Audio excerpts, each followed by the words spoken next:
Bismillahirrahmanirrahim. Ibu Irtama, kita mulai, Ibu. Ya, silahkan. Sudah lengkap. Sudah, ada beberapa orang sedikit lagi, Ibu, yang belum masuk. Nanti kami coba sambil beritahukan kepada yang bersangkutan, Ibu.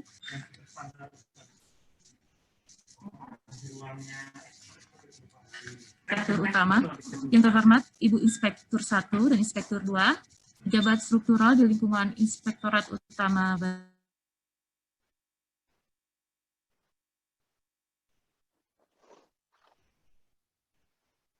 dan peserta dari Biro HDSP. Assalamualaikum warahmatullahi wabarakatuh.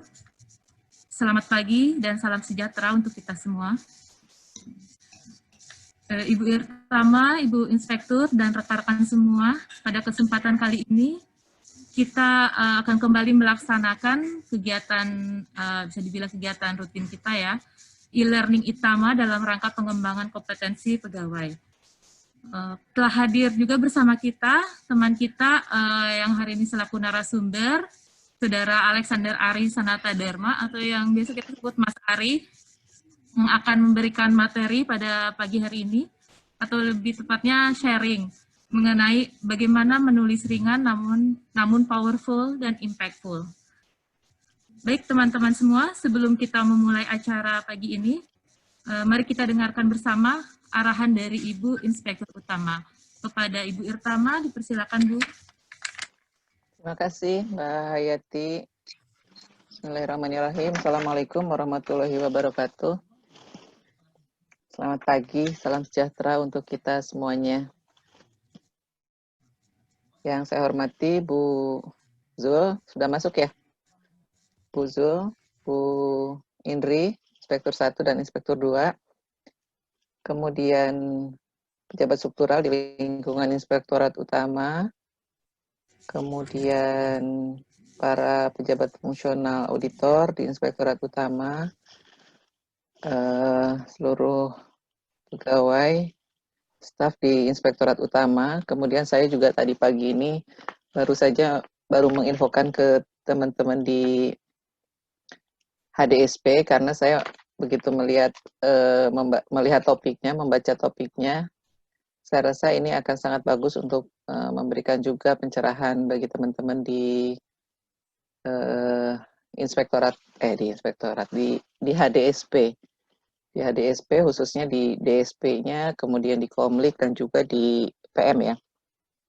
Mudah-mudahan sudah pada bergabung karena infonya tadi saya agak telat ya barusan tadi pagi. Alhamdulillah pagi ini kita bisa berkumpul juga melalui forum virtual ini di lingkup Inspektorat Utama, acara yang diadakan Inspektorat Utama, dan teman-teman dari HDSP, insya Allah yang bergabung di dalam forum ini kondisi sehat ya, dan mudah-mudahan kita selalu diberikan perlindungan oleh Allah Subhanahu Wa Taala, Tuhan Yang Maha Kuasa, perlindungan atas diberikan kesehatan, diberikan perlindungan atas wabah ini, dan kita berdoa sama-sama mudah-mudahan wabah ini segera berlalu, kita bisa masuk ke kehidupan yang normal ataupun new normal kembali. Teman-teman semuanya, kalau kita melihat topik ini terkait dengan kemampuan menulis. Saya kalau diingatkan tentang menulis ini jadi ingat masa lalu gitu ya. Mungkin kalau Ari mungkin nggak ngalamin ya. Waktu di SD disuruh menulis begitu ya. Kayaknya saya lebih stres disuruh menulis loh daripada disuruh. Pokoknya disuruh nulis, disuruh gambar itu benar-benar suatu hal yang membuat luar biasa deh. Nah, karena pemikiran kita adalah dari awal mungkin ya mindsetnya itu kita sudah tercatat di dalam mindset kita saya sih nggak punya bakat seni, saya nggak punya bakat menulis, saya nggak punya bakat menggambar, nggak ada turunan saya gitu kan, turunan dari nenek moyang yang punya darah seni misalnya. Nah, karena pemikiran begitu, jadi kita sudah dalam mindset kita sudah eh, berpikir begitu, jadi semacam ada mental block begitu ya untuk kemampuan itu. Nah, padahal sebetulnya mungkin untuk apa namanya, untuk bakat-bakat atau untuk kemampuan-kemampuan tersebut sama halnya dengan kemampuan yang lain yang memerlukan latihan, yang memerlukan keinginan yang kuat begitu ya. Dan eh, kemudian kita juga harus konsisten kalau memang kita ada passion, ada niat untuk melakukan itu, maka kita harus terus berlatih, terus terus menimba ilmu bagaimana cara melakukan hal tersebut dengan baik. Nah, kembali bahwa untuk yang kompetensi atau bakat menulis ini juga perlu adanya satu asah keterampilan dan juga latihan ya. Keterampilannya mungkin dari kita menambah ilmu bagaimana cara menulis yang baik, secara teori bagaimana, kemudian nanti kita praktekkan bagaimana cara menulis yang baik seperti apa. Nah, khususnya kita sebagai ASN. ASN ini tidak bisa lepas dari menulis. Karena apa yang kita lakukan seperti halnya di dalam ISO yang sudah kita terapkan, apa yang kita lakukan kan harus kita tulis. Apa yang kita tulis harus kita lakukan. Itu inti dari penerapan manajemen. Nah, bagaimana cara menuliskannya? Bagaimana cara menulis yang baik itu kan harusnya artinya yang kita tuliskan itu harus pesan yang kita tulis itu harus sampai baik untuk diri kita sendiri maupun untuk orang lain. Nah, bagaimana tata cara menulis yang baiknya itu yang perlu kita pelajari. Nah, belajar untuk tata cara menulis tentu kita tidak hanya dalam satu kesempatan, kita harus terus belajar baik dari buku, dari orang, dari apa melalui berbagai kesempatan. Nah, kemudian apa yang kita tulis juga kan beragam ya. Beragam artinya mulai dari menulis surat, kemudian menulis laporan, menulis kajian. Itu ada teknik-teknik yang berbeda. Dan itu juga bukan hanya dipelajari secara teoritis, tapi kita harus latihan, harus praktek begitu ya. Saya soalnya masih ingat begitu saya hari pertama masuk sebagai PNS, CPNS mungkin ya. Terus dimasukkan ke dalam bagian tata usaha. Terus tugas pertama saya adalah menjawab surat. Nah, itu luar biasa bingungnya maksudnya. Karena di sekolah kan tidak diajari bagaimana cara menjawab surat, bukan? Di kuliah kita nggak pernah diajari gimana cara menjawab surat. Tapi begitu masuk ke dalam satu perkantoran, tugas pertama saya waktu itu adalah itu. Nah, apa yang saya lakukan, saya baca semua surat-surat yang pernah masuk dan pernah keluar. Bagaimana model surat misalnya untuk atasan, untuk eksternal, kemudian bagaimana untuk ke luar negeri, karena kan surat yang harus ditulis juga dalam bahasa Inggris pada saat itu. Nah, itu model-model surat itu saya pelajari. Nah, bagaimana? Itu baru satu tugas yang saya terima. Tapi betul-betul apa yang kita upayakan itu harus dipelajari dulu. Nah, itu basicnya supaya kita bisa menunjukkan hasil yang optimal. Nah, kemudian juga kemampuan menulis untuk seorang ASN juga kenapa melekat? Karena di setiap kesempatan kita lakukan itu secara menulis. Kita tidak selalu bisa verbal. Verbal pun harus disertai dengan tulisan. Artinya kita dituntut untuk menulis artikel, menulis karya tulis, laporan, surat, nota dinas, apa segala sesuatunya itu dengan tertulis. Artinya kemampuan kita untuk menulis itu harus terus diasah, harus terus ditingkatkan. Nah, satu hal yang saya ingin challenge juga buat teman-teman semuanya. Menulis itu juga ada satu hal kemampuan yang mungkin nanti Ari bisa tambahkan ya, jelaskan di dalam materinya. Kemampuan kedalaman analisis. Jadi menulis itu tidak hanya datar begitu ya, tetapi harus ada analisis di dalamnya. Harus ada, jadi harus kita punya basic analisis thinking yang kita juga harus asah tentang itu. Bagaimana caranya kita harus kalau kita menulis satu kalimat di situ kita harus mencermati kalimat tersebut tampaknya kemana. Kemudian kita menulis kalimat itu dasarnya apa. Nah, dasarnya itu kalau misalnya ada data-data dukungnya, kita juga harus siap. Seperti itu kalau terkait dengan analitikalnya. Tapi mungkin nanti lebih jelasnya narasumber yang ahli ya yang menyampaikannya. Saya kan hanya berdasarkan pengalaman saja. Untuk hari ini, yang saya lihat dari judul sih memang skill menulis ringan yang powerful dan impactful. Ini saya kalau membaca tulisan-tulisan Ari, sebetulnya saya melihat ada satu kemampuan yang di luar yang lain gitu loh, Ri. Artinya mungkin bahasa yang disampaikan itu bukan hanya kelompok-kelompok yang berpikir keras atau yang gimana ya, yang saintis gitu. Tapi harus juga bisa dicerna, bisa diterima oleh semua kalangan. Nah, itu yang penting untuk bagaimana pesan yang kita sampaikan itu bisa diterima oleh semua pihak. Yang kalau saya membaca tulisan-tulisan Ari seperti itu. Nah, tulisan Ari lain lagi kalau di media dengan yang di karya tulis ya, Ari ya. Kalau yang di media itu lebih cenderung ringan untuk bisa diterima semua pihak. Tapi kalau pada saat Ari menulis karya tulis dalam rangka misalnya lomba atau menulis dalam rangka apa, itu kelihatan betul kedalaman analisisnya. Itu luar biasa. Jadi pada kesempatan ini silakan teman-teman memanfaatkan kesempatan ini untuk mendapatkan pencerahan dari narasumber dari Mas Ari. Mas Ari ini saya sampaikan ya teman-teman, terutama mungkin yang di HDSP yang belum tahu bagaimana pencapaian terakhir ya Ri ya.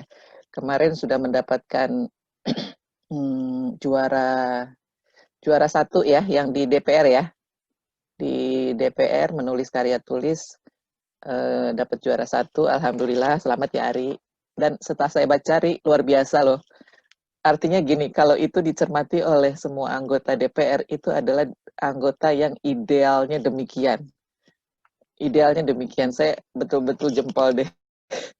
Mudah-mudahan itu mereka membaca dan meresapinya gitu loh, Ri.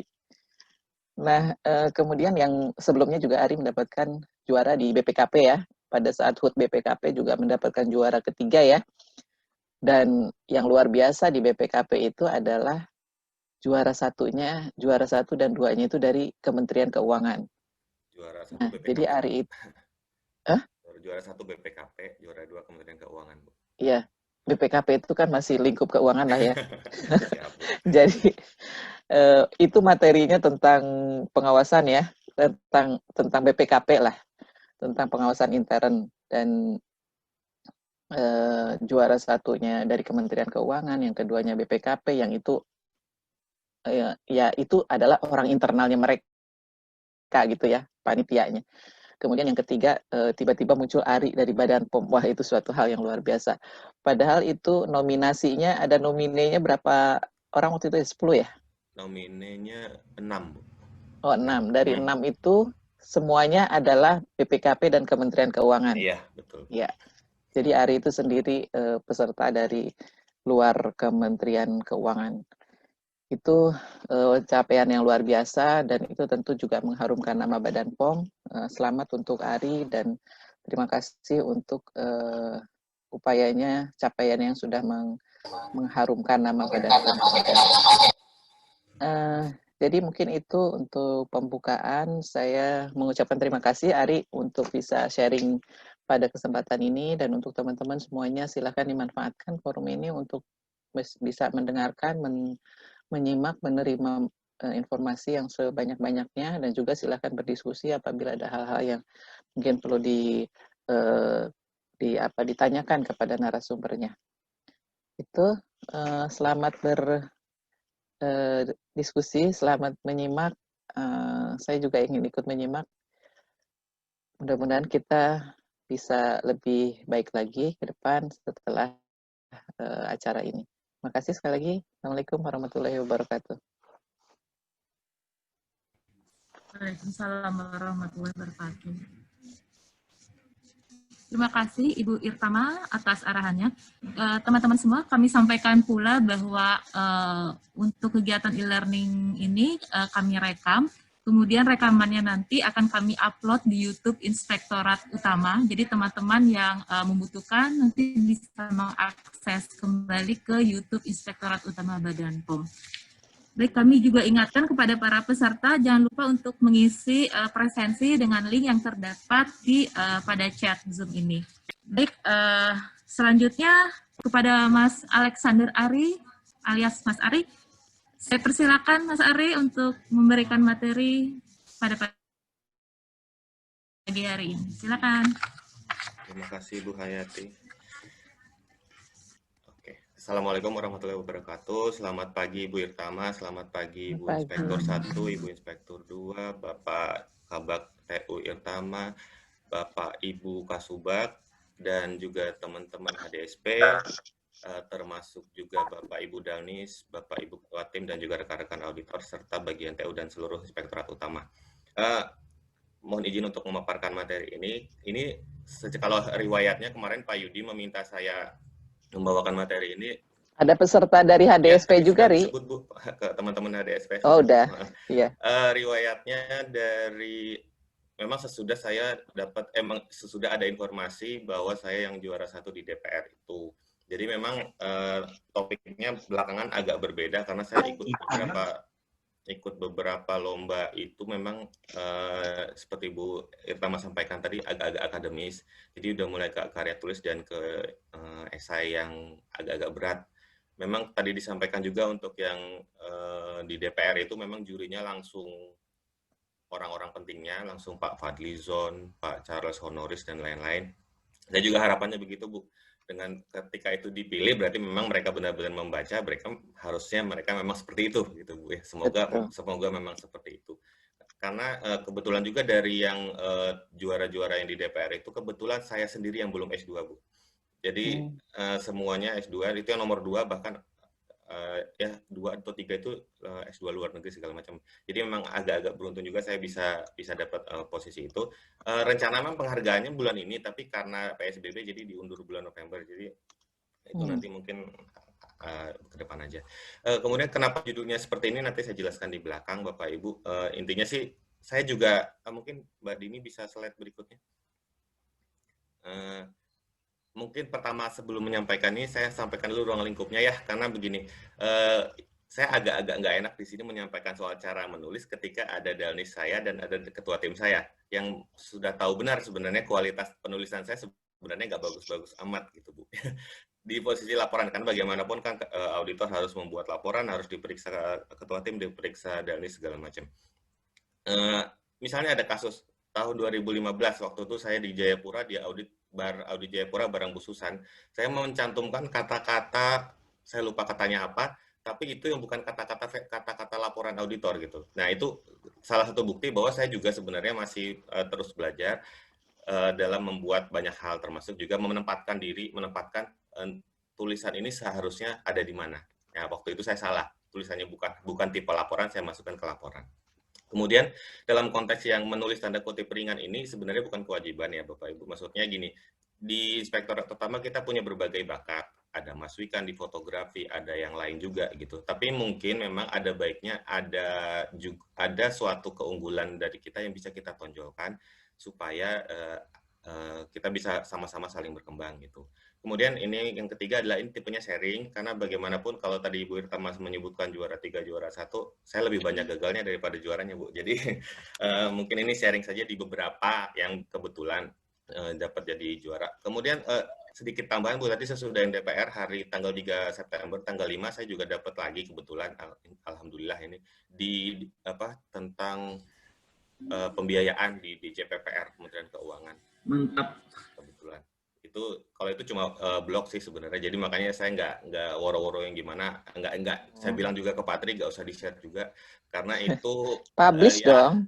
Ya blog doang gitu, Bu, nggak apa-apa lah gitu kan. Kalau yang agak lebih menarik untuk dikomentari baru saya mungkin bisa bagikan. Publikasi mestinya itu juga capaian.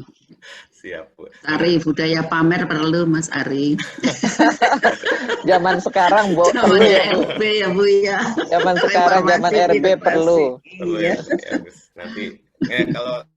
Nanti kalau relevan saya pasti akan bagikan, Bu, capaian-capaiannya. Karena saya merasa kalau pembiayaan negara kok rasanya kurang relevan, jadi nggak apa-apa, saya simpen dulu aja. Oke, kemudian slide berikutnya, Mbak Dini.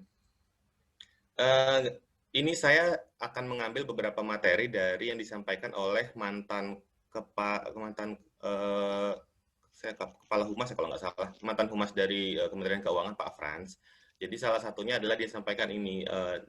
Saya sudah mengikuti Pak Frans sudah dari beberapa tahun yang lalu, jadi agak ngerti apa yang beliau sampaikan. Nah, di sini misalnya, kenapa suatu tulisan itu bisa memiliki impact? Contohnya adalah yang dari Pak Budiono. Beliau awalnya adalah dosen, tapi karena tulisannya dibaca oleh siapa itu Pak JB Sumarlin, malah dia akhirnya nyangkut sampai ke Bappenas.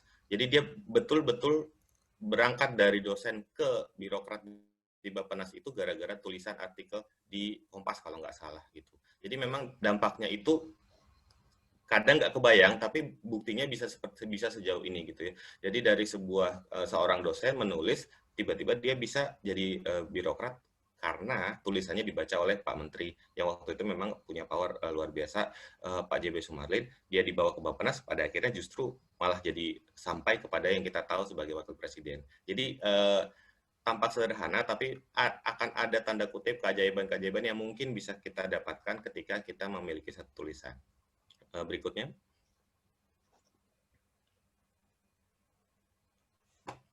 Next, Mbak.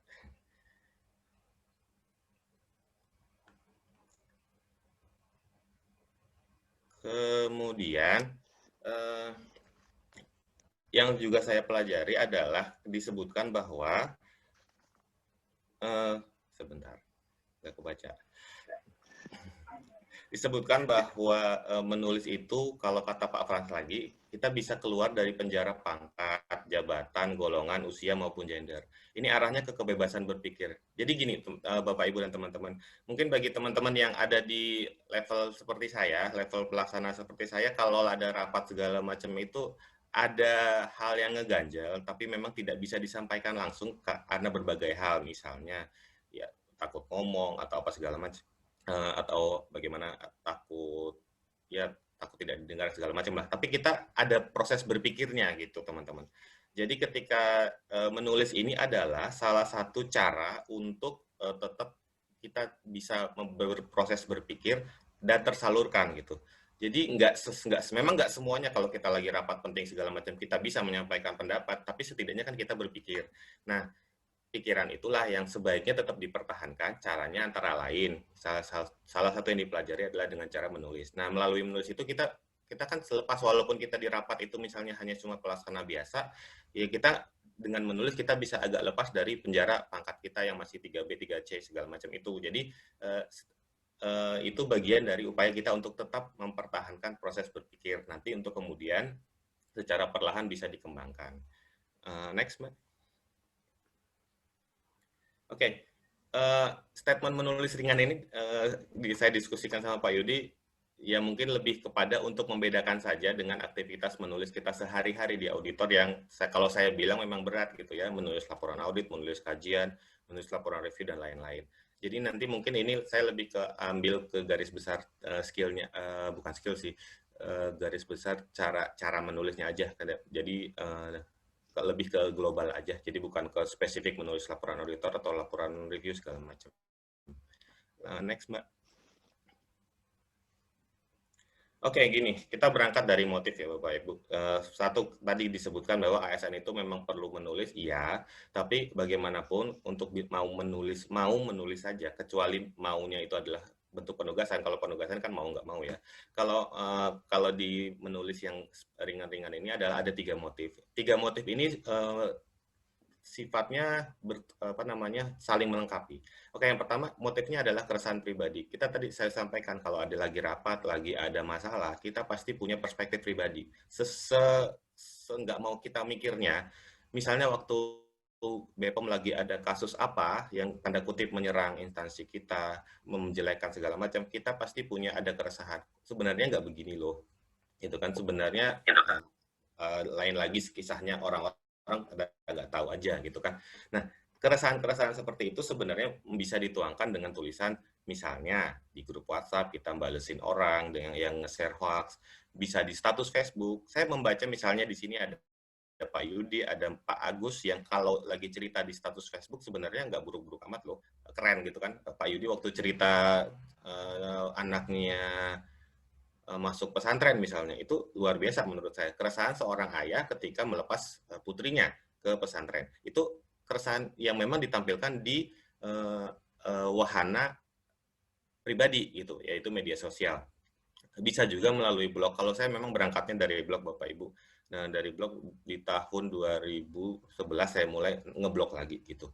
Kemudian yang kedua adalah aktualisasi diri. Jadi sesudah kita resah dan kemudian kita nggak punya katarsis atau nggak punya penyaluran, kita menyalurkan melalui tulisan, itu levelnya kemudian bisa ditingkatkan menjadi aktualisasi diri. Kita menginformasikan, menampilkan karya kita ke lapak yang lebih luas. Kalau di Facebook atau di media sosial kan itu yang baca kita kenal at least. Atau mereka kenal kita. Kalau nggak kan kita nggak akan accept pertemanannya ya. Nah, kalau di level yang lebih luas misalnya surat pembaca atau situs web yang sifatnya user generate content atau orang-orang bisa menulis konten di situ seperti Kompasiana, Kumparan, atau The Columnist atau lain-lain, itu kita akan punya potensi tulisan kita dibaca oleh orang yang kita nggak tahu siapa, dikomentari oleh orang yang juga kita nggak tahu siapa, dan segala macam gitu. Nah, kemudian ketika aktualisasi diri itu dirasa sudah kurang, tanda kutip, ada ini sebenarnya lebih sedikit porsinya kecil sih, porsinya di ujung saja. Karena yang lebih penting memang yang di tengah. Yang ketiga adalah finansial. Jadi, kan kalau sudah menulis segala macam, ujung-ujungnya kan ada aja manfaat. Misalnya kalau kita masukin ke kolom opini di koran atau media digital, itu kan ada duitnya, ada finansialnya, ada honornya. Atau misalnya ke situs web alternatif seperti yang kalau saya banyak kan di Mojok dan Voxpop, itu ada. Jadi minimal pahit-pahitnya gitu ya, ketika keresahan kita itu jadi sesuatu, kalau nggak idenya sampai kepada pemilik kebijakan, ya setidaknya kita dapat honornya gitu. Itu buruk-buruknya aja ya. Tapi harapannya sih sebenarnya ya apa yang kita resahkan itu, misalnya ada sesuatu isu tentang misalnya waktu itu polikresulen, ada kesalahan perspektif diri yang ditangkap masyarakat, saya cita-citanya adalah supaya masyarakat tidak salah tangkap lagi gitu. Perkara honor ya, perkara finansial ya, itu adalah hal yang sebenarnya bisa mengikuti gitu. Jadi berangkat dari keresahan pribadi sih sebenarnya, dan nanti kita belajar di bawah bagaimana cara mengelolanya. Boleh dilanjutkan? Oke.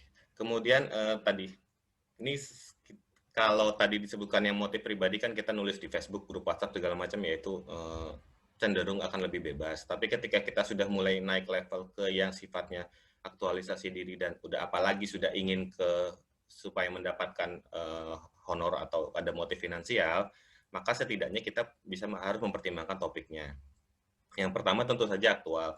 Ini kita hidup di era media sosial yang isunya silih berganti, sangat cepat, dan kalau tidak aktual, pilihannya sih kalau nggak aktual ya mendalam gitu. Cuma kalau dalam posisi kita sebagai ASN dengan pekerjaan kita akan sulit. Kalau posisi saya seperti sekarang, misalnya saya sedang tugas belajar, saya bisa membahas sesuatu isu secara mendalam karena memang misalnya kayak waktu yang di BPKP itu adalah salah satu paper kuliah saya gitu. Jadi makanya kemudian tadi disebutkan Bu Irtama ada analisis yang cukup mendalam di situ karena memang seperti itu. Nah, cuma kalau dari sisi umum, ya bagaimanapun itu aktualitas itu memang sangat penting. Kalau enggak, soalnya nggak akan dibaca gitu. Harapannya kan ketika kita sudah lepas dari yang tadi disebutkan motif pribadi, kita ingin ada orang yang baca, ya kan? Ketika kita ingin tulisan kita sampai atau memiliki dampak, pertama-tama harus dibaca terlebih dahulu. Nah, kalau syarat untuk dibaca di zaman sekarang kan memang harus aktual. Kemudian sesuai dengan bidang yang dikuasai. Ini memang akan lebih baik. Jadi gini, kalau saya hampir nggak pernah akan nulis ekonomi. Jadi karena saya meskipun di inspektorat tidak lagi menggunakan keilmuan apoteker, tetapi dengan keilmuan apoteker yang saya miliki dan pengalaman, misalnya waktu itu di industri obat, itu yang saya gunakan sebagai materi ketika saya menulis beberapa hal yang terkait dengan isu-isu obat dan makanan. Kemudian yang ketiga adalah menghadirkan polemik. Maksud saya begini, itu tadi kalau waktu di Polikresulen kan isunya adalah isunya A, tapi sebenarnya kondisinya bukan A seutuhnya gitu. Jadi kita coba bagaimana membuat counter kepada suatu isu menghadirkan polemik dengan membuat counter terhadap perspektif yang ada di publik itu. Memang jadinya ngajak ribut, terancam dibully juga, ya itu biasalah gitu ya. Kemudian tadi yang timingnya tepat itu mirip-mirip sama aktual tadi ya, tapi poinnya memang sebisa mungkin kita tidak terlambat kalau ingin menulis tentang sesuatu. Cuma memang kalau tadi kita mau ngirim ke media, timing itu akan kita berarti balapan sama yang lain, dulu-duluan sama yang lain, dan itu bisa jadi ketika misalnya tulisan kita dimuat, timingnya sudah nggak tepat. Misalnya waktu itu tulisan saya tentang susu kental manis di Detik, itu udah lewat seminggu ketika dimuat. Nah, jadi timingnya mungkin agak kurang tepat sehingga impact-nya juga jadi kurang pas. Kemudian untuk eksekusi, kita pertama bisa lihat persyaratannya. Jadi misalnya kalau di Detik itu ditampilkan tuh berapa harus seperti apa. Kemudian kita juga harus pahami karakter pembaca. Itu tadi yang juga disampaikan Bu Irtama. Memang kalau menulis sebaiknya kita ngecek dulu ombaknya ke siapa gitu. Jadi ketika saya nulis yang tadi di DPR, bagaimanapun saya harus menempatkan tulisan saya seperti layaknya akan dibaca oleh para politisi. Dan ternyata saya awalnya nggak tahu judulnya adalah Pak Fadlizon, Pak Charles Honoris, dan lain-lain. Tapi kemudian ketika melihat seperti itu, oh berarti memang kebetulan cocok. Atau ketika kita nulis di media-media yang ringan, ya mau nggak mau harus diturunkan standarnya. Nah, jadi dengan memahami karakter pembaca, kita bisa termasuk juga kan kita kalau bikin sambutan, bikin kajian, itu kan kita notice dulu, ini akan dikirim ke siapa, selera yang membaca akan seperti apa. Sesederhana itu aja. Jadi caranya seperti itu. Kalau kita mau bikin ke publik, ya kita bikin publik seperti apa. Kalau kita ingin ke pimpinan, ya kita kan sudah tahu sebenarnya pimpinan maunya seperti apa. Karakter keinginan standar dari yang akan membaca seperti apa. Termasuk juga penggunaan gaya bahasa. Kemudian yang terakhir, untuk yang menulis kepada publik itu adalah tidak mengajari. Sebaiknya kita, cuma memang di beberapa tulisan saya yang di Mojok misalnya, mau nggak mau saya harus mengajari karena itu ceritanya kan meluruskan isu. Cuma kalau untuk beberapa hal, misalnya waktu itu yang terakhir saya nulis itu tentang uji klinis, apakah kita itu uji kelinci percobaan atau enggak, gitu kan. Nah, itu saya coba untuk menuliskan fakta-faktanya aja gitu. Nanti biar di ujung biar pembacanya yang membuat keputusan sendiri, membuat kesimpulan sendiri. Jadi sebisa mungkin sih kalau kita mengajari akan cenderung tidak disukai tulisannya karena itu berasa keminter kalau bahasa orang Jawa ya. Kemudian boleh dilanjut?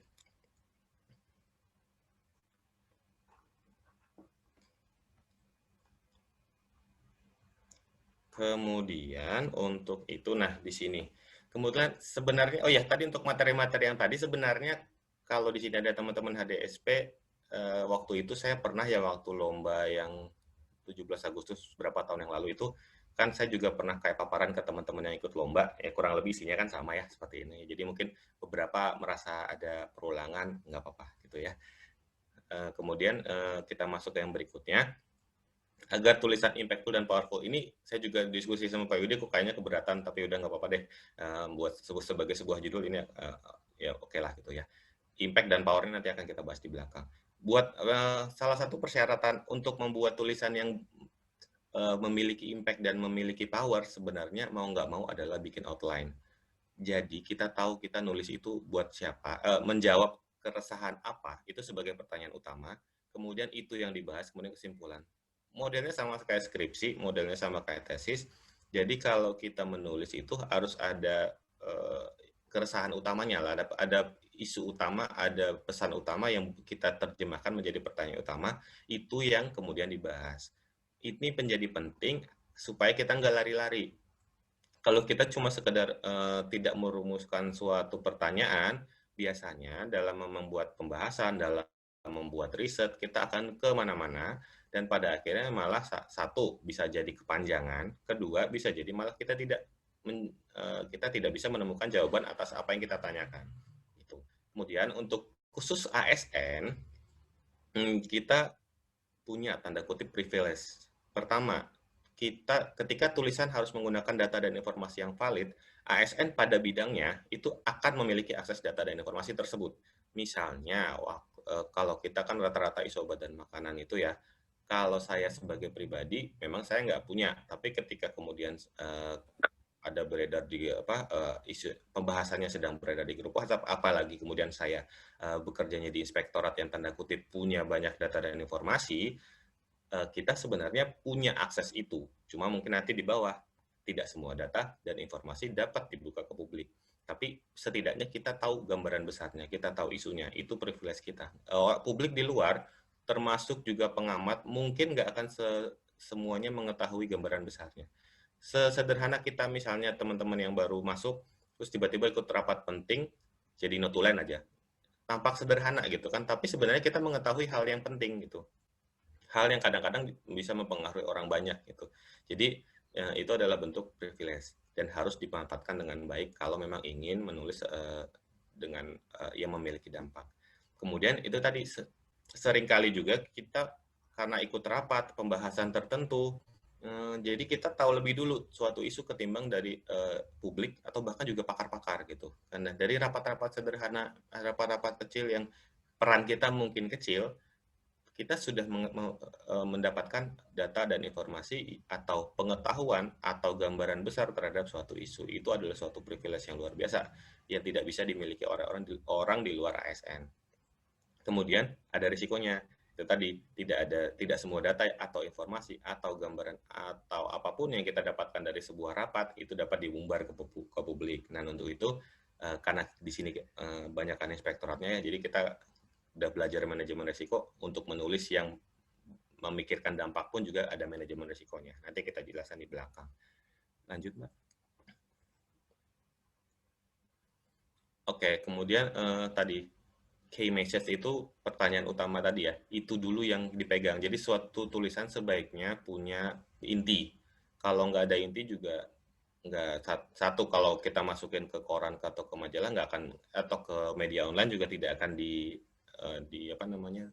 sering-sering ditolak gitu. Karena bagaimanapun saya ketika ngirim ke Detik pun sampai sekarang masih sangat sering ditolak gitu, Bu ya. Jadi memang kalau key message ini menuliskan di sini mungkin sepele, tapi ketika menuangkan di tulisan akan ada masalah juga sih. Tapi memang bagaimanapun harus punya key message, baik itu yang, nah masalahnya sekarang kadang-kadang nggak kuat gitu, itu yang bikin beberapa tulisan sampai tertolak. Kemudian juga data informasi yang valid itu tadi dan akurat. Makanya kemudian kalau waktu saya menulis, saya akan biasanya kalau yang ke media-media ringan itu saya akan nunggu dulu rilis dari Komlik supaya informasinya tepat. Atau kalaupun terakhir yang Dexamethasone itu tulisan saya dan rilis Komlik terbit pada hari yang sama karena saya nekat menggunakan jurnal yang memang digunakan oleh BPOM gitu. Jadi nggak ada isu perbedaan gitu bagaimanapun. Karena kan kita ASN. Kalau saya nulis isu obat dan makanan berbeda dengan rilis dari organisasi yang memiliki kewenangan obat dan makanan, itu jadi menulisnya malah menimbulkan masalah, bukan menimbulkan impact gitu ya. Kemudian opini juga harus berdasarkan data dan fakta. Gini, kalau kita nulis itu bagaimanapun, kecuali yang tulisan, kalau nulis laporan aja kan sebenarnya bagaimanapun unsur opininya diusahakan nggak ada ya. Tapi kalau kita nulis hal-hal seperti ini ke media massa, dan sifatnya memang kolomnya opini, dan justru opini itu yang dinilai, nah sebaiknya memang opini itu harus sangat didasarkan pada data dan fakta, bukan persepsi kita belaka atau cuma oh harusnya nggak gini, tapi kemudian kita nggak punya datanya, jadi sebaiknya jangan begitu. Kemudian juga tidak bertele-tele. Ini memang nulisnya gampang ya, tapi memang sulit juga untuk membuat tulisan yang tidak bertele-tele. Tapi umumnya kalau kita memang ingin menulis ke media, itu ada limitasi jumlah kata, dan kita akan sangat dibatasi di situ. Jadi bagaimanapun caranya kita jadi nggak bertele-telenya, karena oh ini harus maksimal 1000, di atas 1000 nggak akan diterima. Jadi biasanya dibatasinya oleh di situ. Dan ini memang jatuhnya sih ke latihan ya, akan bisa semakin bisa kalau berulang-ulang. Dan latihan juga, kalau semakin sering ditolak, semakin tahu juga salahnya di mana gitu. Meskipun sampai sekarang juga saya juga tetap banyak ditolaknya juga gitu ya. Kemudian ada juga pandangan atas situasi terkini. Kalau menulis terutama opini, bagaimanapun harus ada view-nya dari penulis. Kalau enggak, itu cenderung tidak disukai oleh editor di tempat lain, di media-media yang ada berbayarnya. Tapi kalau di user generate content, pandangan itu juga penting agar kita bisa menarik pembaca. Karena kalau cuma informasi di medium-medium seperti itu, kalau cuma informasi biasa itu boleh dibilang nggak akan dibaca ya, kecuali memang judulnya clickbait, judulnya terlalu bombastis, nah itu kemudian orang ngeklik. Nah, tapi ketika ngeklik dan tidak mendapatkan yang dia inginkan, itu akan bisa menjadi masalah juga gitu. Yang terakhir juga waktu saya ikut pelatihannya Pak Frans juga dia sampaikan berulang-ulang bahwa tulisan itu harus netral. Posisi kita kan ASN, jadi kita tidak boleh menyerang KL lain, apalagi ketika suatu isu misalnya sudah menjadi peraturan. In case kasus waktu itu misalnya yang tentang registrasi obat, saya memang menuliskannya, tapi saya tidak sama sekali menyebut kementerian atau lembaga yang yang tanda kutip dibahas juga di situ gitu. Jadi saya fokusnya ke registrasi obat, kenapa butuh waktu, itu aja. Jadi kenapa registrasi obat butuh waktu. Kita nggak ngomong kenapa itu harus dipindah kemana segala macam, enggak. Jadi kita waktu itu cuma ngomong itu kenapa registrasi obat membutuhkan waktu yang lama, apa dampaknya segala macam. Nah, jadi kalau memang ada keresahan dan itu sudah bersinggungan dengan kementerian lain, dan kalau teman-teman ingin mencoba menuliskannya ke media, sebaiknya memang seperti ini gitu ya. Jadi senetral mungkin dan sehalus mungkin gitu. Dan sebisa mungkin tidak menyerang KL lain. Kemudian berikutnya. Oke, yang terakhir untuk bagian ini adalah satu, typo. Ini masalah besar kalau kita misalnya membuat laporan terburu-buru, itu pasti akan banyak tipunya, atau juga copy paste, itu akan punya resiko typo. Jadi ketika tulisan tidak ada typonya, itu tandanya kita membaca ulang 2 atau 3 kali. Ketika tulisan banyak typonya, itu pertanda bahwa satu tulisan tidak hanya ditulis sekali dan tidak di-review. Jadi itu salah satu patokan aja sih ke kualitas dari sebuah tulisan. Kemudian juga untuk yang menulis kepada publik itu lihat istilah juga, jangan pakai yang istilah-istilah yang tidak terlalu familiar untuk publik. Kecuali misalnya saya waktu untuk nulis yang di esai yang di DPR, saya memang banyak menulis istilah-istilah yang berhubungan dengan tata kelola dan demokrasi segala macam, karena memang pembacanya adalah tujuannya adalah lomba dan membacanya adalah juri, jadi istilahnya harus ke situ. Tapi kalau memang tujuan kita kepada publik, istilahnya ya juga harus menyesuaikan. Kemudian kesinambungan tulisan antar paragraf itu juga hanya bisa dicapai kalau kita punya tadi ada pertanyaan, ada yang hal-hal yang harus kita jawab. Kalau enggak, itu tidak akan ada kesinambungan karena kita enggak punya pembatas. Kita hanya ngambil comot sana comot sini, tetapi kemudian menjadi isu yang menjadi data yang banyak tapi jadi tidak berkesinambungan. Teman-teman juga kalau membuat sambutan misalnya kan pasti membutuhkan kesinambungan tulisan. Jadi dari pembukaan sampai ke tengah isunya apa lagi. Nah, itu juga harus diperhatikan kalau memang ingin menulis ke media. Kemudian juga adakah out of topic atau enggak gitu. Kalau untuk yang di media, karena limitasi jumlah kata, out of topic ini sangat penting untuk supaya pembahasan kita fokus kepada isu yang memang kita harapkan gitu. Kalau tadi misalnya kita membahas suatu polikresulen, kita nggak harus bahas isu yang ada sebelumnya. Misalnya waktu itu tentang kehalalan atau apa ya waktu itu. Jadi kita cukup fokus di situ aja dan supaya topiknya mendalam.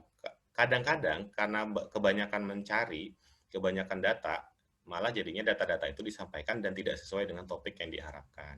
Nah, yang terakhir adalah bisa meminta orang lain untuk membaca terlebih dahulu. Ini saya kasih contoh, ini tulisan Mbak Putu Ekayani, pegawai terbaik tahun ini ya, 2020 yang kemarin di penyerahannya di Gedung C awal bulan Februari itu. Nah, beliau ini waktu menulis tulisan ini yang harga obat mahal ini adalah dia nge-share dulu ke saya, dibaca dulu dia nge-share ke saya, ini bagaimana? Saya bilang aja ke Mbak Putu, Mbak Eka, dikirim aja Mbak, ini kayaknya sudah cukup untuk dikirim ke Detik gitu kan. Saya sore kemudian dia kirim, siang saya bilang dikirim aja Mbak, sore dia kirim, besoknya langsung dimuat. Saya sendiri nggak pernah secepat itu gitu. Tulisannya bisa langsung dimuat di Detik gitu ya. Jadi ini adalah contoh kita bisa meminta pendapat orang lain untuk terlebih dahulu kalau memang ingin menuliskan ke media gitu. Teman-teman juga kalau memang berminat di sini boleh ngejapir saya untuk ya sekedar review-review biasa, bukan berarti pasti akan diterima, tapi at least ya ada yang baca gitulah.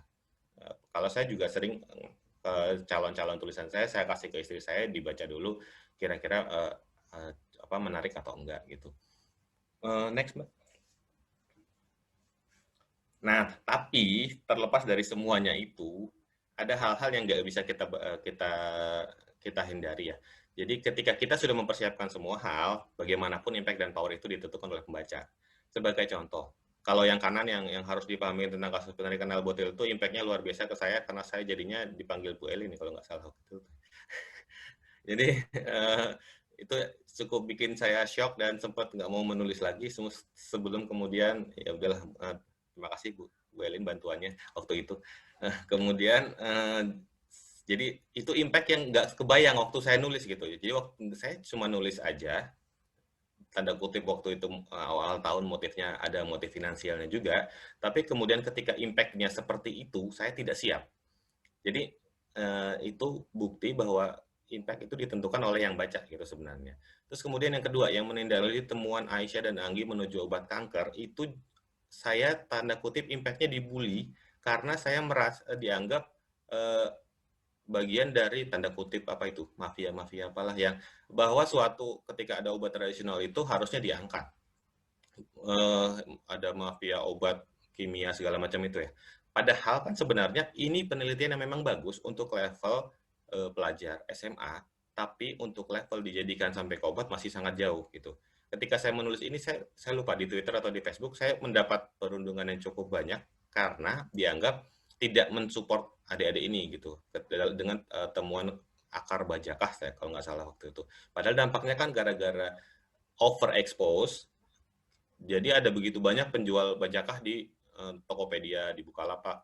Padahal itu juga nggak jelas itu kayu beneran atau akar beneran atau enggak gitu kan. Jadi sebenarnya impact-nya itu bagaimanapun ketika kita sudah melepas suatu tulisan ke publik, itu akan sangat ditentukan oleh pembaca. Jadi kita hanya mempersiapkan kontennya, berikutnya mempersiapkan konten sebagai ikhtiar semaksimal mungkin, tapi impact dan power-nya hanya akan dipastikan oleh para pembaca. Kemudian berikutnya, Mbak. Oke, kita di sini mayoritas auditor pasti belajar manajemen risiko, pasti belajar identifikasi, analisis, dan pengelolaan risiko. Jadi gini, identifikasi risiko itu kan kita bayangkan tulisan kita itu kalau dimuat dampaknya apa. Kayak tadi yang waktu Albot itu saya nggak kebayang bakal sampai dipanggil pimpinan segala macam gitu kan. Kemudian tapi nyatanya seperti itu gitu. Nah, karena waktu itu saya memang belum menerapkan manajemen risiko yang baik. Waktu itu mungkin belum didiklatkan, mungkin ya. Tapi jadi sesudah itu mungkin kalau teman-teman bisa baca tulisan saya yang lain, udah mulai banyak yang main amannya karena memang sudah mulai berpikir cukup panjang ke belakang bagaimana dampaknya. Nah, jadi kita coba bayangkan, gini, ingat siapa yang lagi viral itu kan Odading itu, dia kan nggak kebayang akan punya dampak semasif itu gitu loh ketika ketika ada video yang kemudian bisa jadi viral segala macam. Nah, itu coba dibayangkan sampai ke situ dulu deh, gitu loh. Kalau kita bayangkan sampai ke situ dan bisa meluas di atas ekspektasi, kita akan punya pengelolaan seperti apa. Karena gini, kalau sudah sampai ke berikutnya, boleh jadi apa yang ingin kita tulis itu sebenarnya nggak harus ditulis gitu. Ambil contoh kasus waktu yang sebelum polikresulen itu yang tentang isu kehalalan obat gitu ya. Salah satu obat atau suplemen gitu. Saya tahu isu itu, saya ingin meluruskan, tapi saya juga karena waktu itu dilibatkan pada proses investigasinya, saya tahu banyak gitu. Saya tahu begitu banyak data, tapi saya kemudian sampai pada kesimpulan ketika ini akan ditulis secara bebas oleh saya sebagai person, itu tidak akan baik itu, baik untuk saya maupun baik untuk instansi. Jadi sampai pada situ saya tidak memutuskan untuk tidak menulis itu gitu. Jadi persoalan isu juga kita harus mempertimbangkan gitu. Cuma mungkin kalau di sini teman-teman auditor mau menulis tentang pengadaan barang dan jasa, mau menulis tentang bagaimana pengawasan di era COVID, itu sangat mungkin gitu. Karena memang itu lagi banyak lagi banyak dibutuhkan oleh publik. Kalau saya kebetulan juga memang tidak ke situ, jadi nggak tahu sehari-harinya seperti apa pengawasannya, jadi nggak berani juga nulis ke situ. Nah itu misalnya seperti itu. Ada kebutuhan untuk bagaimana pengawasan APIP di era COVID, tapi kemudian saya tidak punya cukup banyak pengetahuan terkait proses sehari-harinya. Artinya, walaupun saya ingin menulis, tapi saya sampai pada kesimpulan saya tidak akan menulis itu karena saya merasa resikonya akan tidak baik ketika saya misalnya menuliskan hal yang tidak saya ketahui. Terakhir, nah pentingnya pengelolaan resiko ini adalah kita menyeimbangkan. Jadi bagaimanapun kan kita menulis itu ada tujuannya. Tapi ketika tujuannya itu kemudian nggak sebanding sama resiko yang sudah kita identifikasi, itu nggak akan baik juga gitu. Jadi memang harus kita seimbangkan. Sebab kalau posisinya menulisnya seperti saya tanda kutip atas nama pribadi, mau dipuji, mau dicaci, mau dibully, mau di apapun, itu tanggung jawabnya diri sendiri, tanggung jawab pribadi. Jadi kita harus mempersiapkan, kalau memang ingin menulis ini, kita harus mempersiapkan diri untuk bertanggung jawab secara pribadi, itu aja sih. Kemudian berikutnya, Mbak. Ini mendekati terakhir. Kenapa sih kita menulis, manfaatnya apa? Yang pertama, kalau di saya, ini saya ambil dari presentasinya Pak Pras lagi gitu ya. Kenapa manfaatnya menulis itu apa? Pertama, kita bisa selalu update dan banyak membaca. Karena kalau kita mau menulis, bagaimanapun, dan semakin hari, semakin ke sini, semakin takut dibully, kita akan menulis dengan lebih banyak riset. Jadi untuk membuat suatu tulisan, riset menjadi yang paling utama. Artinya ketika kita meriset, kita akan baca. Jadi saat kita menulis, kita harus baca terlebih dahulu. Artinya kita akan selalu update pada suatu isu gitu. Kayak waktu ada mau lomba yang Agile Auditor itu, saya juga nggak tahu itu apa. Ketika kemudian, saya lupa di sini kayaknya Mbak Dian yang infoin ke saya ada lomba itu. Saya akhirnya jadinya baca lagi gitu kan. Baca lagi tentang si Agile Auditor itu apa. Ya, dari situ kemudian malah jadinya saya update, oh seperti ini yang dimaksud gitu. Nah, karena ingin menulis, saya jadi malah mendapatkan ilmu baru itu, dan karena ilmu baru itu ingin kita tulis, kita sampaikan kepada publik, kita jadinya belajarnya cukup dalam supaya kita kalau ditanya orang tahu gitu kan, ternyata bener, malah saya disuruh presentasikan di utama gitu kan. Jadi dari hal yang kita nggak tahu, dengan menulis kita jadi berusaha untuk tahu dan jadinya banyak membaca. Banyak membaca tuh kita semua sepakat ya kalau itu banyak gunanya gitu ya. Kemudian networking, kalau melalui tulisan kadang-kadang kita akan mendapati akses yang nggak terduga dan siapa tahu juga berguna gitu ya. Terutama ini kalau kita nulis di user generate content, memang nggak ada honornya tanda kutip, tapi kita akan mendapatkan kenal dengan orang ini, orang itu. Jadi bagian dari misalnya Kompasiana kumparan segala macam itu, Bapak Ibu mungkin bisa nyoba pertama kali di situ, kalau memang yang belum pernah dan minat gitu ya. Itu adalah wadah-wadah yang cukup bagus, at least kita punya pembaca. Jadi nggak cuma teman-teman kita punya pembaca luar, pembaca yang kita nggak kenal, dan siapa tahu isunya cocok, malah jadi networking gitu, malah jadi kita mendapat kenalan baru untuk bekerja sama. Kalau sudah seperti saya misalnya nulisnya di yang mojok itu networking-nya pada akhirnya sama Pemretnya kan. Waktu itu bahkan Pemretnya sempat saya bawa ke BPOM sebagai salah satu narasumber waktu dia pas kerja di Jakarta. Jadi networknya kurang lebih seperti itu. Nanti kalau teman-teman yang lain yang di penulis-penulis lain itu networknya luar biasa, bahkan sampai ke bisa mempengaruhi karir segala macam. Kalau saya sih belum pernah sih, belum ngalamin sampai ke situ. Tapi at least saya jadi kenal beberapa orang, kenal orang-orang yang cukup penting di dunia penulisan, jadinya berkat sesuatu yang saya tulis. Kemudian yang ketiga agak berat mungkin ya, bermanfaat dunia akhirat, tapi ini Pak Pras juga nulis begitu dan juga saya mengalami. Saya tahun 2013 nulis tentang, waktu masih kerja di pabrik, nulis tentang pekerjaan PPIC, dan sampai sekarang banyak yang berterima kasih ke saya tentang karena tulisan itu memberikan manfaat. Mereka jadi tahu PPIC dan jadinya balas sudah berkarir, ada yang udah sampai manajer segala macam gitu. Jadi kalau tulisan kita suatu hari kemudian dibaca lagi dengan orang lain dan kemudian itu memberikan kemanfaatan, kok ya rasanya senang ya. Saya yakin teman-teman juga kalau mengalami itu pasti senang juga gitu. Dan posisinya sekarang adalah ini dunia penuh jejak digital, jejaknya itu bertahan sampai kita nggak ada gitu ya. Jadi kita kalau sudah masuk ke misalnya ke detiknya nggak mati-mati, maksudnya detiknya selalu ada dan kitanya yang nggak ada, ya tulisan kita akan tetap ada, akan tetap dibaca orang gitu. Yang terakhir, benefit finansial. Kalau menurut saya ini manfaat terakhir aja ya, honor opini atau hadiah lomba. Mau dibilang manfaat yang sangat penting pada akhirnya juga iya, tapi sebaiknya sih memang jangan kesini kalau memang ingin menulis itu ujungnya ini bagian terakhir aja lah. Meskipun memang kalau udah dapat ya lumayan gitu ya. Kalau sudah hadiah, kalau honor biasa mungkin hanya beberapa ratus ribu, tapi kalau sudah lomba kayak di DPR kemarin, jutaannya lumayan gitu, sangat lumayan, bisa berkali-kali gaji kita gitu ya. Terakhir, ini lagi-lagi saya kutip Pak Frans, itu tadi menulislah dan nantikan keajaibannya gitu ya. Nah, nantikanlah keajaibannya karena kita nggak tahu akan ada dampak seperti apa yang kita dari tulisan yang kita buat gitu. Di sini juga ada teman-teman HDSP ya, ada Mas Hendrik kalau nggak salah. Salah satu yang saya suka tulisannya dari orang BPOM itu tulisannya Mas Hendrik kalau di website BPOM itu cukup apa ya? Cukup ringan untuk sebuah tulisan yang dibuat di website pemerintah, tapi nggak menurunkan derajat sebagai sebuah rilis gitu. Jadi itu salah satu yang saya suka. Saya kemarin sempat bilang juga ke Mas Hendrik beberapa bulan yang lalu bahwa itu cara penyajian yang menarik gitu. Jadi mungkin Mas Hendrik yang bisa akan sharing lagi di sesi berikutnya atau saya yang ngikutin gitu. Seperti itu.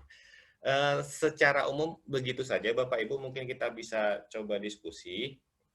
Yang jelas posisinya saya sampaikan tadi, saya di sini hanya men-sharingkan pengalaman saya, mengingat karena juga saya sendiri juga masih menghadapi berbagai kegagalan. Jadi kalau kata pemain-pemain bulu tangkis itu kan kalau sudah juara turun panggung dia bukan juara lagi, sama kalau sudah waktu itu tadi disebutkan juara di BPKP kemudian juara di DPR, ketika itu sudah diserahkan, ketika honornya udah ditransfer, ketika hadiahnya udah ditransfer ya udah gitu, kita bukan seorang yang sudah juara lagi. Kita kalau memang ingin ke situ lagi, ingin berbuat lagi, harus bikin karya lagi, harus lebih baik lagi, kurang lebih sih seperti itu.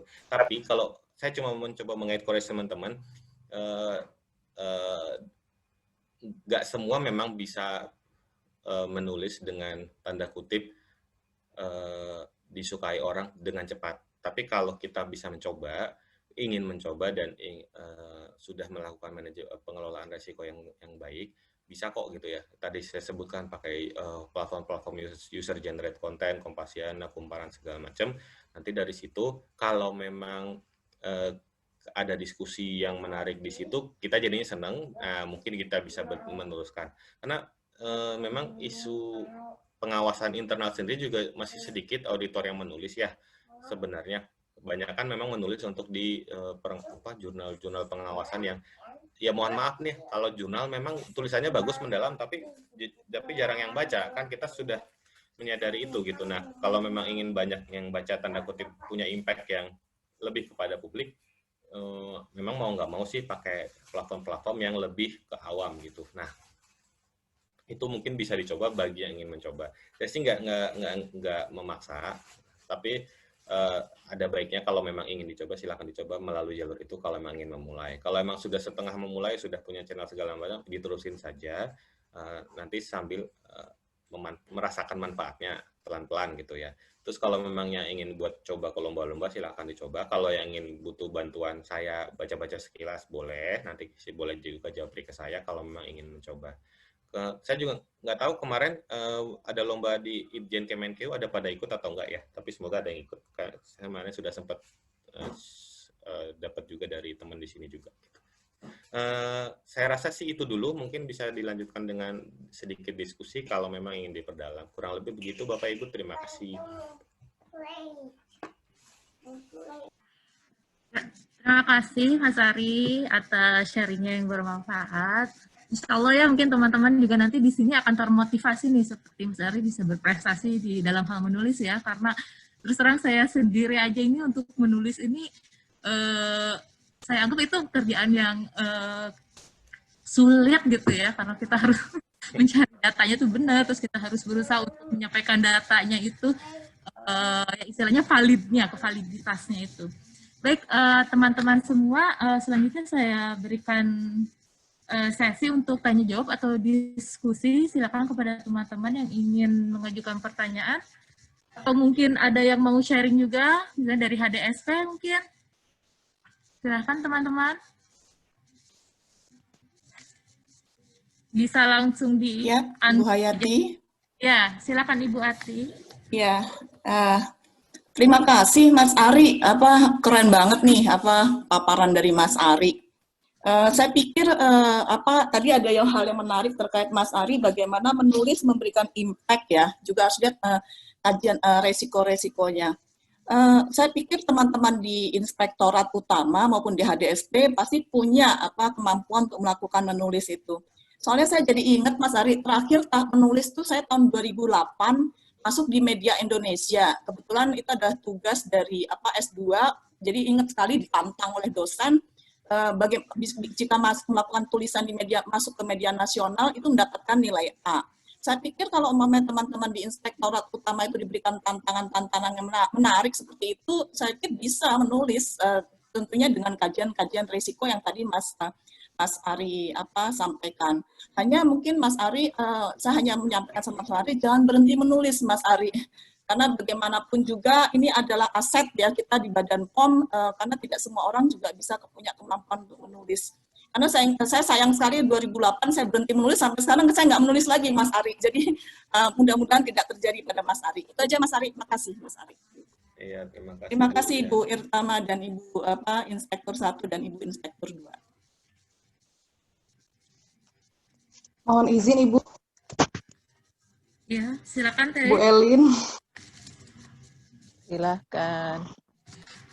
Iya, ini Mas Ari, untuk menulis itu kan kita perlu referen ya. Nah ini kan saya alami agak jet lag juga nih, jadi diminta membuat esai reflektif, dan untuk pengayaan pengetahuan itu kita harus membaca jurnal. Nah, kita tahu sendiri bahwa untuk jurnal literatur di pasca sarjana itu kan bahasanya sedemikian susah, kemudian juga banyak banget. Saya mau tahu tips and-nya agar kita bisa baca jurnal, ya ini terutama jurnal literatur luar itu secara efektif gitu loh Mas. Karena kalau bagi belum terbiasa, itu baru lihat berlembar udah keburungan saking banyak gitu, dan cukup berat gitu bacaannya.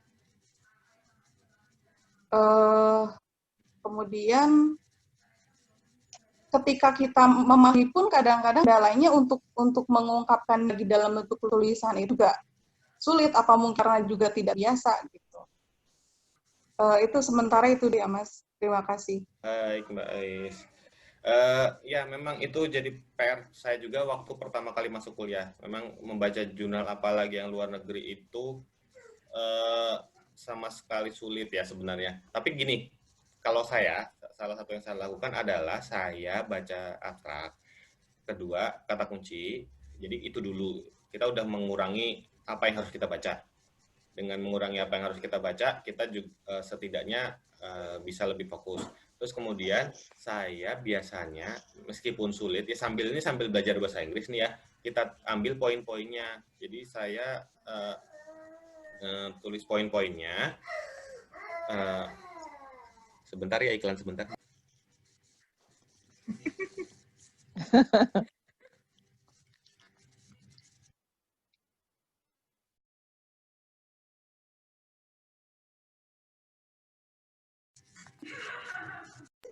Permisi, tadi anak saya nangis. Oke.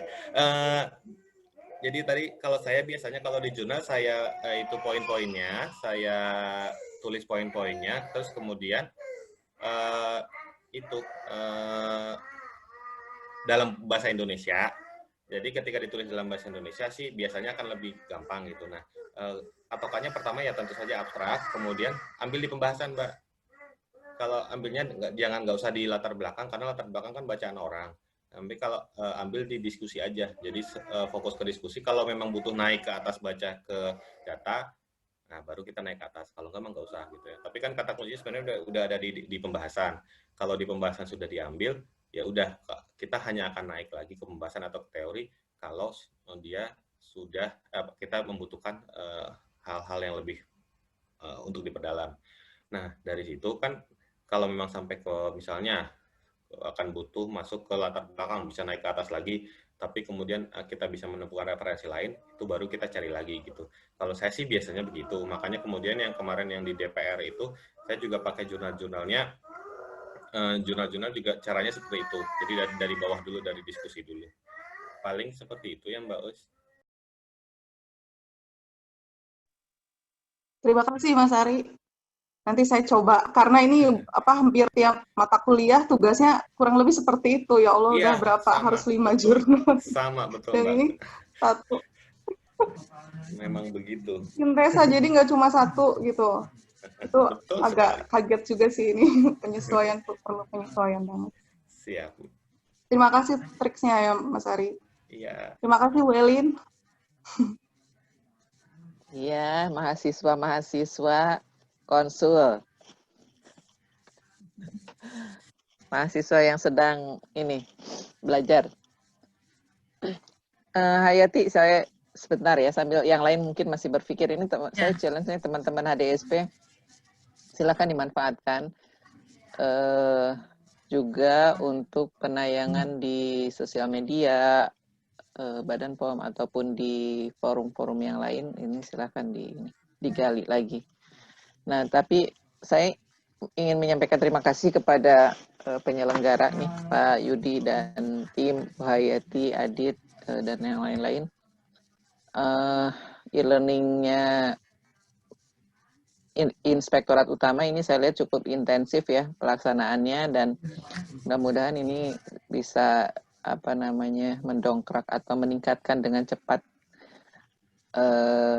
dan kemudian juga tercatat bahwa upaya untuk peningkatan kompetensi di Badan POM khususnya di Inspektorat Utama ini kita serius untuk mengawalnya.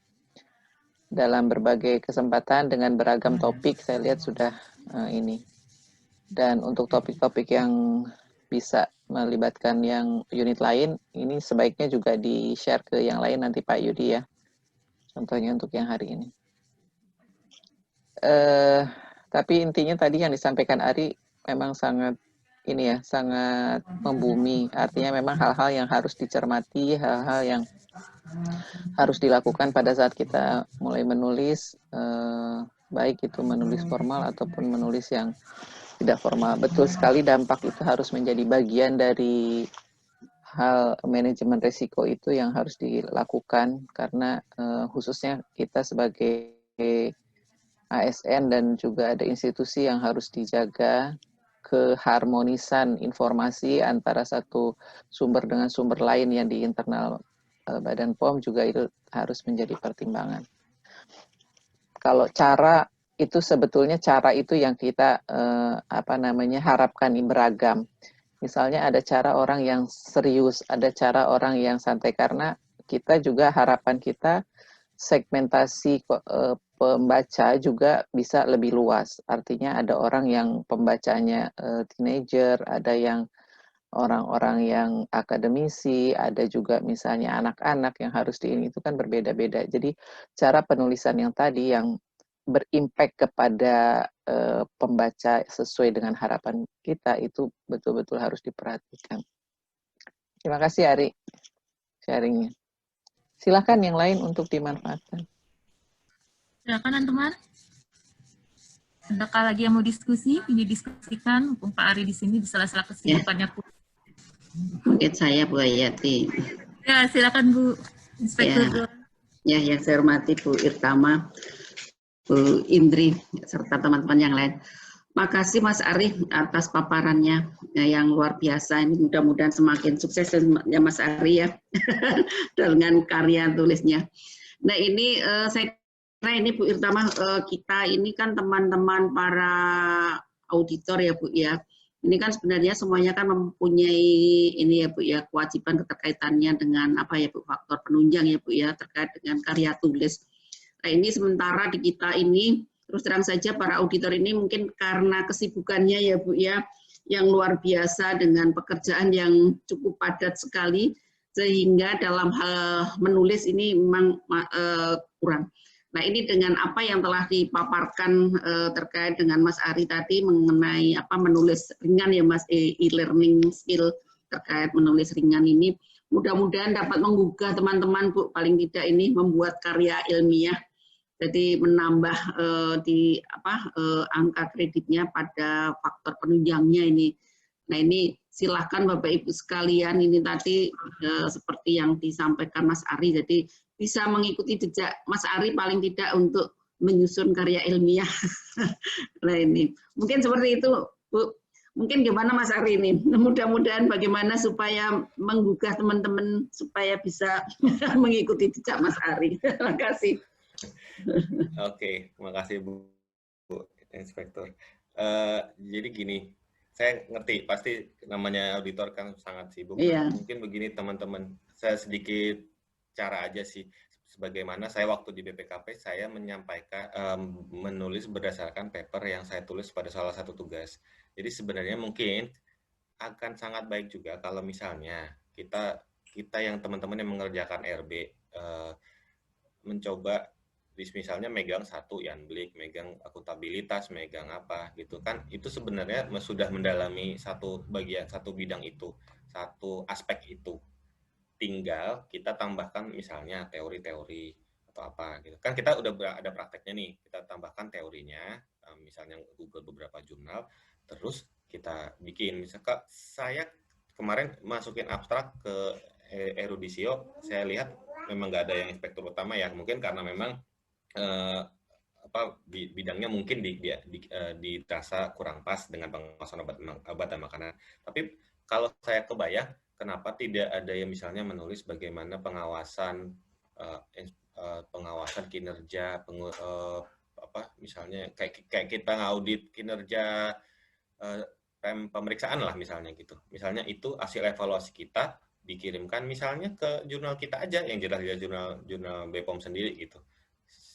Mungkin bisa seperti itu. Jadi kita coba menulis berdasarkan apa yang sudah kita lakuin aja dulu gitu Bu. Jadi kalau salah satunya menurut saya sih seperti itu. Jadi itu meringankan kita dalam hal mencari data, meringankan kita dalam hal memahami, belajar lagi, karena toh kita sudah tahu prakteknya, kita tinggal menambahkan teori aja, cocok apa enggak cocoknya di mana, itu yang kita tuangkan. Setidaknya kita mengurangi belajar banyaknya, mengurangi memperdalam lebih lanjut, tapi kita hanya memperdalam aspek teoritis aja gitu. Saya rasa mungkin salah satunya adalah seperti itu. Kita coba kalau memang teman-teman ada yang kurang di aspek itu, kurang angka kredit gitu ya di aspek penulisan itu, coba mulai menulisnya dari hal yang lagi digarap aja gitu, lagi digarap. Kayak misalnya kita kan RB-nya nilainya tinggi dibandingkan misalnya kementerian lain. Kenapa tinggi? Kita mungkin bisa analisis. Kita download lah misalnya lakip-lakip kementerian lain. Salah satu tugas saya kemarin saya downloadin semua lakip inspektorat yang lain untuk menganalisis waktu itu tentang WBS-nya. Waktu itu kuliah tentang anti korupsi. Saya coba analisis WBS-nya. Misalnya seperti itu, Bu. Jadi kita coba memulai menuliskan apa yang memang lagi kita kerjakan aja gitu. Jadi setidaknya kita bisa sambil kerja, tapi ada hal lain yang memang oleh kewajiban sebagai sebuah jabatan fungsional kita butuhkan bisa terpenuhi. Mungkin salah satunya seperti itu, Bu. Terima kasih. Ya, makasih Mas Ari. Silakan teman-teman. Ari, saya mau tanya. Ini, Bu. Kok jadi saya terus yang nanya ya? Oh, Bu. Soalnya yang lain kayaknya pada terpesona. Saya mau nanya, yang pertama itu, kalau penulis itu benar nggak sih ada moodinya? Moody apa, Bu? Tergantung mood gitu. Oke, ya. Jadi soalnya inget nggak waktu itu saya pernah hubungin Ari juga, Ari ayo dong nulis tentang ini gitu. Terus Ari itu kayaknya gimana, alasannya bagaimana gitu ya. Terus bilangnya kan sudah ada Bu banyak berita tentang itu. Terus saya bilang kan perlu ada tulisan yang diharapkan bisa lebih segar, lebih ringan gitu ya, untuk mencairkan yang waktu itu kan lagi kusut-kusutnya masalah apa tuh. Nah, terus kayaknya saya sih nangkepnya moodnya lagi nggak ada gitu. Apakah kalau penulis itu seperti itu ya? Gini Bu, kalau yang waktu itu sebenarnya, ini saya buka aja di sini Bu ya, waktu itu bukan mood Bu, tapi bagian dari manajemen risiko Bu. Oh gitu. Waktu itu saya merasa isunya terlalu waktu itu agak-agak menyerempet yang lain, jadi saya agak memang nggak ke situ gitu. Tapi kalau nggak salah akhirnya waktu itu saya nulis juga, mungkin beberapa hari kemudian. Nulis, iya betul, nulis akhirnya. Akhirnya Bu. Kalau nggak salah tentang yang registrasi obat, saya juga lupa, tapi yang mana nanti saya cek lagi chatnya Bu. Tapi kalau mood sih, kalau udah posisi saya seperti sekarang sih enggak sih Bu ya. Jadi kalau memang ada isu ya ada, kalau memang enggak kalau memang enggak ada isu yang cukup besar ya saya juga enggak akan menulis lagi. Cuma memang bagian dari manajemen risiko juga, karena kalau saya kebanyakan nulis juga tidak baik juga kalau memang saya menulis semua isu obat dan makanan di media massa. Di salah satu media yang biasa saya tulis itu. Kalau saya nulisnya semua, ya apa gunanya juga? Maksudnya nggak semuanya berdampak, nggak semuanya jadi pembahasan. Kayak terakhir saya hanya misalnya menulis yang uji klinik yang memang tidak bisa hal-hal seperti itu. Ini kita kelinci percobaan Cina. BPOM nggak akan bisa nulis seperti itu gitu Bu ya, karena memang BPOM nggak akan namanya institusi, ya kan pendekatannya pasti akan berbeda gitu. Nah, kalau saya mencoba masuk dari hal yang tidak bisa di-cover oleh tanda kutip, bagaimanapun rilis instansi pasti punya keterbatasan seperti itu. Nah, saya cobanya ke situ. Terus kemudian kalau di dexamethasone jatuhnya sama persis kemudian gitu. Jadi mungkin nggak ke arah mood sih Bu, tapi lebih kepada tadi manajemen risikonya aja. Kalau pas lagi memang saya merasa tidak cukup baik, dan kemudian ketika saya cari lagi sudut pandang yang saya gunakan lebih aman, makanya baru saya menulis waktu itu ceritanya. Jadi waktu itu sih bagian dari manajemen risiko, kenapa kemudian ada prosesnya itu. Oke. Yang kedua, ini sebetulnya bukan buat Ari. Maksudnya saya juga ingin apresiasi untuk teman-teman yang selama ini menulis di media, baik itu media sosial, kemudian di website, di semua jalur informasi dari Badan POM, khususnya dari HDSP, dari Komlik, dari PM ya. PM tuh PM ya yang mengelola mengelola sosial media untuk pengaduan, kemudian juga untuk ya termasuk kontak centernya, kemudian juga dari Komlik ya untuk menulis, termasuk menulis ini ada Nelly ya, ada menulis siaran pers, pers release yang setiap saat nodongin saya. Terus Nelly itu lucu, kalau misalnya saya nggak mau komentar, dia bingung. Ya Nel, pokoknya harus saya komentari aja tulisannya Ya, Nelly itu. betul Bu, biar Ibu baca Bu, jangan langsung setuju. Nggak boleh saya langsung setuju, harus ada catatannya. Tapi artinya di dalam beberapa kali penulisannya, teman-teman sudah melakukan upaya yang luar biasa. Terima kasih, apresiasi untuk teman-teman semuanya di HDSP. Kemudian tadi juga saya baru terinfo tuh Ari bahwa Hendrik juga penulis ya. Memang pekerjaannya menulis kan Bu di Komlik, tapi menurut saya mengapresiasi kualitas. Oh, Hendrik Komlik. Iya. Kirain Hendriknya inspektorat. Enggak Bu, Mas Hendrik Komlik kan memang penulis, tapi maksud saya apresiasi. Oh gitu. Oke. Kirain saya lagi menggali nih teman-teman di audit di inspektorat tadi yang sudah juga disampaikan. Silahkan siapa tahu yang berbakat-bakat melakukan menulis diasah lagi bakatnya. Karena memang auditor tidak bisa lepas juga dari tata cara membuat tulisan. Itu mungkin tanggapan saya. Silahkan dilanjutkan yang lain.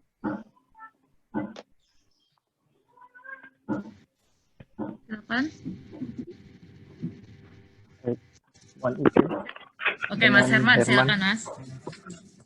Iya, saya mohon izin mau menanyakan yang sederhana saja. Jadi sebenarnya kalau di inspektorat itu sudah terbiasa menulis seperti laporan dan seterusnya. Hanya saja mungkin tulisan itu belum tentu tanda petik baik seperti itu. Dalam artian kadang-kadang kita sudah menulis baik telaah, laporan, tetapi kadang-kadang kurang dipahami. Sebenarnya kan salah satu tujuan dari menulis itu kita menyampaikan pesan. Bagaimana kita mendeliver pesan yang kita inginkan kepada pembaca. Nah, itu ya sebagai awal saja sih, artinya menulis laporan saja yang sudah terbiasa kok masih ada saja kekurangan. Nah, apalagi untuk yang dikonsumsi publik seperti Mas Ari ini kan lebih penyesuaiannya lebih banyak lagi, dalam artian seorang auditor, seorang apoteker menulis bagaimana dipahami oleh publik seperti itu kan penyesuaiannya lebih banyak lagi. Katanya kalau yang namanya orang yang pinter itu kalau dia bisa mendeliver ilmunya tidak hanya dipahami oleh dirinya sendiri, tetapi bagaimana mendeliver secara sederhana dan tertangkap secara efektif. Nah, mungkin tanggapan Mas Ari saja seperti itu. Terima kasih. Terima kasih Mas Herman. Saya memang kalau bikin laporan memang sering tidak bisa dimengerti. Jadi memang itu permasalahan kita bersama. Jadi gini Mas Herman, saya malah mungkin lebih tanda kutip lebih benar kalau nulis yang ringan-ringan begitu daripada nulis laporan ya. Mungkin nanti Bapak Ibu dan saya atau KT saya bisa menjustifikasi itu. Tapi intinya sih kan tadi disebutkan kita ngerti pembacanya aja kan. Seringkali kalau kita nulis laporan kan kita tahu pimpinan, kita tahu seleranya pimpinannya seperti apa. Cuma memang ini memang bukan kelemahan. Konteksnya adalah isu di inspektorat itu kompleks. Jadi kalau kita nulis laporan saja tanda kutip tidak dimengerti, kalau menurut saya wajar karena isunya memang kompleks. Jadi muatannya berat, tanda kutip berat. Ya ada impact dari laporan kita itu bisa panjang ya gitu Mas Herman ya. Maksudnya hasil pengawasan itu bukan sekedar informasi yang kalau ditulis impact-nya lebih kepada pemahaman, tapi kalau yang laporan yang ditulis oleh teman-teman auditor itu tanda kutip bisa ke karir orang lain. Kita mungkin kadang mikirnya sampai situ. Jadi ketika kita nulis, kita jadi bingung menulisnya karena tanda kutip kita memang berpikir sampai panjang. Maksudnya kita melakukan aspek manajemen risiko itu. Jadi kita bisa berpikir sampai ke sangat hal yang sangat panjang. Makanya kemudian kita kadang-kadang nulisnya jadi pengen semuanya masuk gitu kan ya. Pengen semuanya masuk, akhirnya terus ada feedback tidak sulit dimengerti. Misalnya feedback dari saya nulis terus katanya bilang kurang dimengerti, dan saya bilang kurang dimengerti segala macam. Cuma memang ya persoalannya karena laporan yang kita buat itu memang kompleksitasnya tinggi sesuai kalimat di Permenpannya ya, melaksanakan pengawasan dengan kompleksitas tinggi gitu ya. Jadi kalau bagaimana caranya itu memang kasus per kasus Mas. Cuma memang kalau untuk yang pertama memang kan kita ngerti dulu ini laporan buat siapa. Misalnya pimpinan ya pimpinannya seleranya seperti apa. Kan pasti sudah ngerti, sudah memahami karena tiap hari membuat, tiap hari mengerjakan. Misalnya dikirim ke Bu Irtama butuhnya spesifikasi seperti apa, kirim ke Bu Inspektur yang seperti apa, atau ke Bu Kepala Badan yang seperti apa. Jadi pertama sih itu dulu, kalau kita ngerti selera dan selera. Ya kita ngerti selera yang diinginkan oleh pembaca kita adalah pimpinan, ya seleranya seperti itu. Cuma memang kalau bagian yang kompleks itu saya juga masih PR sih Mas, kalau lagi bikin laporan juga kadang semuanya ingin dimasukkan supaya aman. Tapi faktanya jadi malah menciptakan kebingungan di kita sendiri bahkan, atau di yang membaca proses approval-nya gitu. Terus kalau bagaimana caranya sih ya itu tadi Mas, sama-sama belajar juga sih, kan feedback bolak-balik ya, nanti dari feedback itu kita bisa belajar. Yang penting kita catat dulu nih seleranya seperti apa. Kadang-kadang kita lupa maunya penerima laporan itu seperti apa gitu. Itu yang sering terjadi, kita lupa karena menganggap itu kompleks, karena kompleksitas itu tadi kita kadang lupa hal yang seleranya, tanda kutip selera pembaca kita seperti apa, itu yang kadang-kadang bikin kita sering dapat feedback tidak dimengerti gitu. Karena kan satu laporan itu memang dibaca oleh banyak orang. Nah, sebisa mungkin kita coba mengakomodir semua. Memang jadi sulit, tapi itu adalah salah satu cara supaya laporannya kita lebih bisa dipahami oleh, tanda kutip lebih bisa lebih bisa diterima oleh pembaca kita. Kalau menurut saya seperti itu sih Mas Herman. Jadi wajar ya kalau sulit dipahami ya. Pertama memang wajar karena kompleksitas tinggi. Nah, tinggal gimana kita supaya membuat dia jadi menganggap itu sebagai sebuah kewajaran. Maksudnya bagaimana supaya kita mengantisipasi itu. Memang kalau dari sisi konteks memang sangat wajar Mas. Karena dampaknya berat, kemudian datanya banyak, harus macam-macam juga gitu kan. Tapi memang caranya ya kurang lebih sih misalnya seperti itu. Oke, baik. Sari, terima kasih banyak Mas. Ya, teman-teman ada yang mau bertanya lagi? Saya boleh. Ya, silakan Ibu Indri. Terima kasih Mbak. Maaf ya Mas Ari, selamat ya. Saya jujur ketika masuk inspektorat, kebetulan inspektorat 1, saya bangga ada Mas Ari, meskipun sampai sekarang saya belum pernah ketemu ya, hanya lewat sekali aja Bu. seperti ini Mas pertama ya. Selamat ya, banyak sekali prestasi. Jadi memang benar,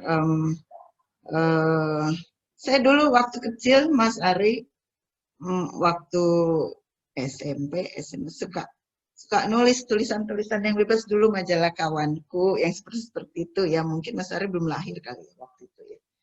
Zaman itu lumayan dapat honor loh kecil-kecil gitu. Tapi ketika sudah makin, jadi mungkin ada bakat juga ya sebenarnya ya, cuman mungkin tidak dikembangkan.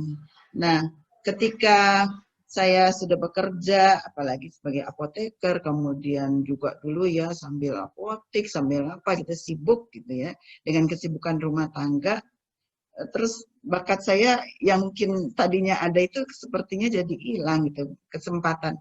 Saya ingat dulu waktu SMA masih suka nulis-nulis catatan harian gitu ya, banyak sampai banyak saya simpan. Namun ke belakang memang tidak lagi gitu ya, karena kalau saya merasa karena tidak ada waktu, lagi sibuk. Nah memang apakah itu memang ada hubungannya ya dengan kesibukan dengan kreativitas. Kreativitas itu bisa mati ya meskipun kita ada bakat ya, gitu ya. Saya enggak tahu apakah Mas Ari, tapi setahu saya Mas Ari waktu sebelum sekolah, ini kan lagi sekolah nih, sebelum sekolah juga sudah suka menulis kan. Waktu saya masih di sebelah, saya ingat sekali sampai Ibu Kepala Badan sampai nanya, itu siapa, mau kita tarik aja di mana gitu, karena tulisannya bagus. Nah artinya kesibukan di inspektorat juga masih bisa menulis gitu, yang notabene setelah saya di inspektorat sini saya lihat wah cukup banyak juga kerjaan ya yang bisa mematikan kreativitas kalau menurut saya ya, karena saya masih harus belajar juga di sini. Nah kemudian yang kedua memang jadi yang pertama pertanyaan saya tadi memang ada hubungannya kah dengan kesibukan dengan mematikan kreativitas itu ya. Apa Mas Ari lagi sekolah, apakah sekarang sudah agak longgar terus semakin banyak prestasinya. Kemudian yang kedua, memang benar ya, tadi kan pertanyaan Mas Herman tadi ya, Mas Herman bilang, jadi iya dong wajar kalau susah dipahami gitu ya Mas Herman ya. Jujur saya ketika datang di inspektorat juga, saya inspektur, semua kan kalau semua keluar surat-surat solusi dan lain-lain melalui saya, ya saya sebagai orang awam yang masuk, saya juga bingung, ini apa sih? Jadi mohon maaf, mungkin teman-teman sering saya cerewetin, itu Mas Ari juga sering lihat di grup gitu ya. Saya suka nanya, ini apa sih sebenarnya? Saya sendiri, karena saya pikir saya sendiri yang sudah di inspektorat, saya tidak paham. Apalagi teman-teman yang di luar sana yang bertanya, kan seperti itu. Karena kita kan kadang-kadang menulis, menganggap apa yang kita tulis itu orang harus paham gitu ya. Orang sudah paham.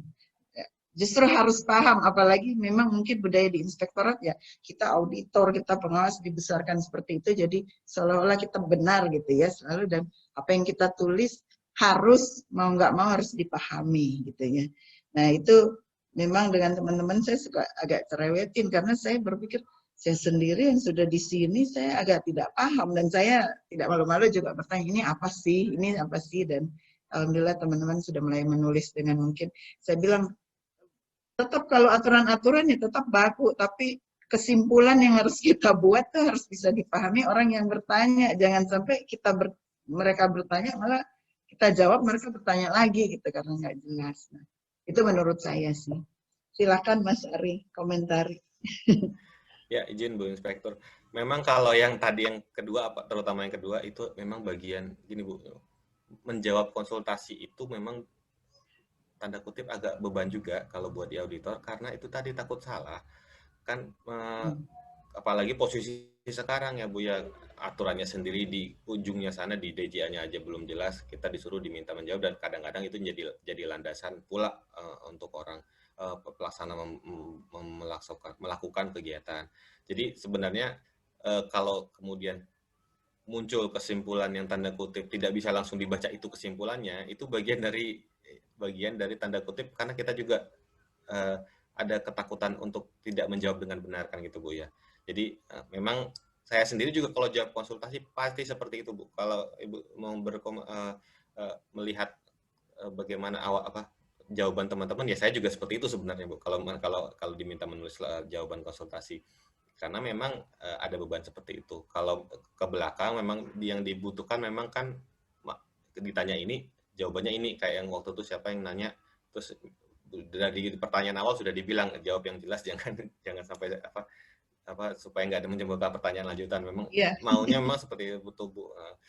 Cuma auditor juga maunya juga seperti itu. Cuma memang ketika kita mulai ragu, itu sebenarnya ada tanda kutip. Ketika jawabannya mulai tanda kutip kurang bisa dimengerti di sekali baca, itu berarti memang ada keraguan, misalnya kurang konsultasi atau kurang apa. Misalnya pasti ujungnya ke situ Bu. Dan ada keharusan harus menjawab sekian dalam waktu sekian hari. Nah itu mungkin seperti itu Bu kalau menurut saya. Karena kalau dari awal sih, kalau pertanyaannya jelas, landasannya jelas sih biasanya sih kalau setahu saya sih nggak akan menimbulkan bias. Bias itu munculnya justru karena keraguan, takut salah memberikan jawaban. Karena memang kan berat banget tuh ya beban sisi konsultasi itu, karena menjadi landasan pula. Nanti kita audit lah kan ini udah jawaban konsultasi inspektorat kok beda gitu. Nah, itu kadang-kadang bisa menimbulkan beban, Bu.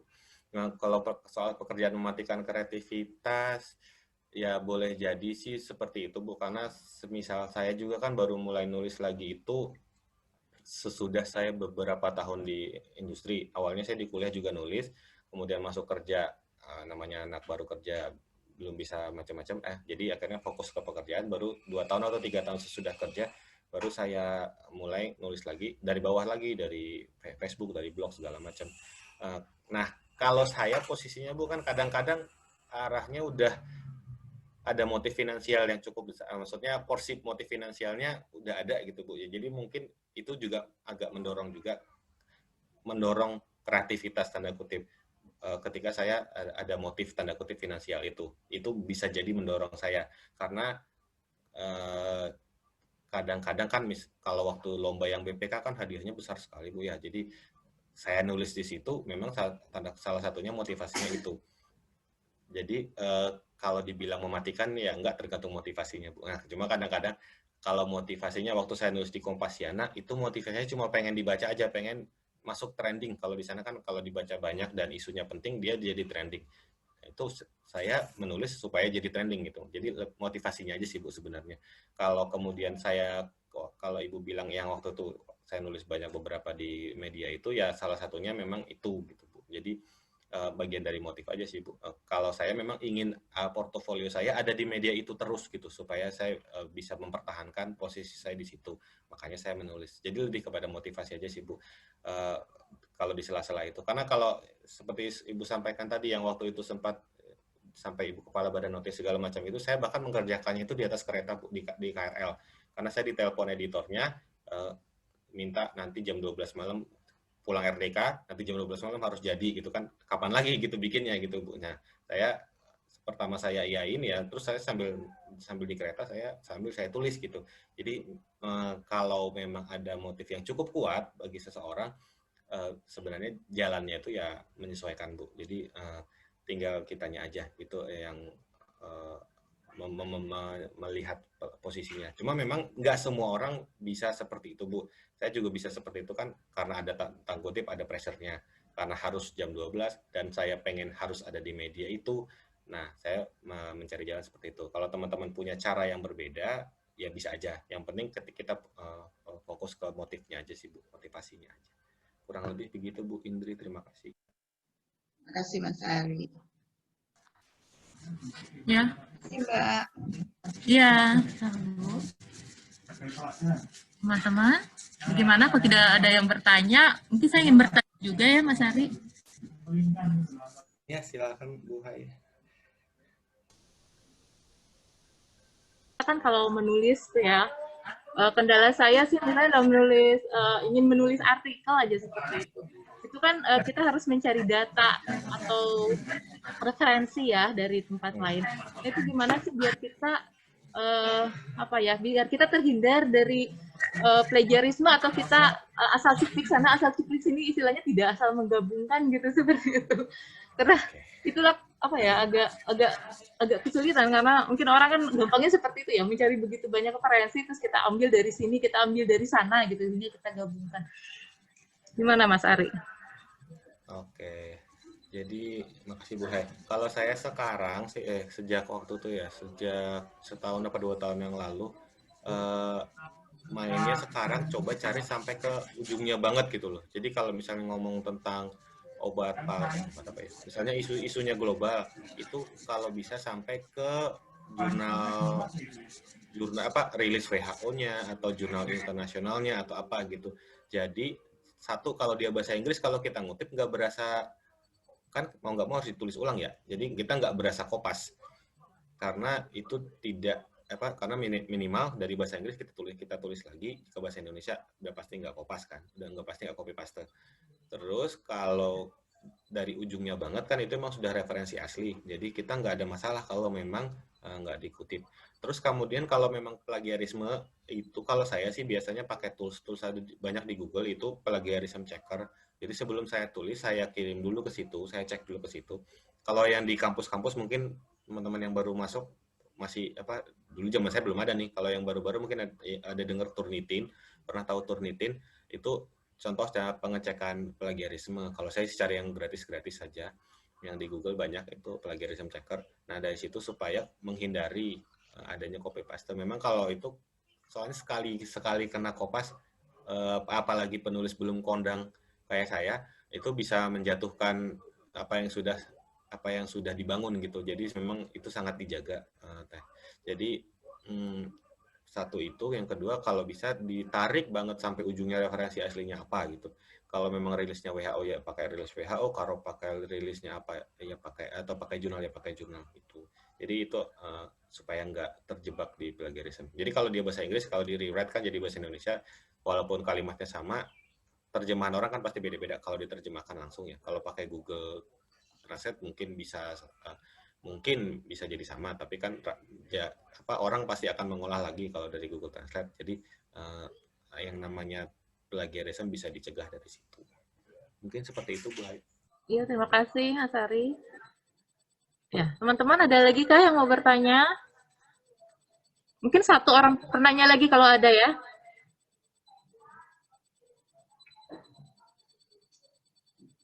Oke. Sepertinya tidak ada, Mas Ari. Ya, tapi juga udah hampir menunjukkan pukul 10, udah hampir 2 jam. Oh ya, kepada teman-teman, saya ingatkan lagi untuk mengisi absensi, karena nanti kita akan buatkan sertifikat dari kegiatan acara ini, jadi mohon untuk mengisi absensi yang linknya sudah kami sampaikan di chat. Oke, kalau tidak ada pertanyaan, saya tutup saja untuk acara pagi hari ini. Namun sebelumnya mungkin saya akan berikan sedikit kesimpulan ya, bahwa untuk memiliki kemampuan menulis ini, sebagaimana halnya keterampilan yang lain itu dibutuhkan berlatih. Jadi ini tidak hanya sekedar orang bilang bakat, tapi juga memang butuh kita untuk berlatih. Dan untuk memulai ini, mungkin kita bisa mulai dari hal-hal yang kita kuasai dan atau kita sukai. Gitu.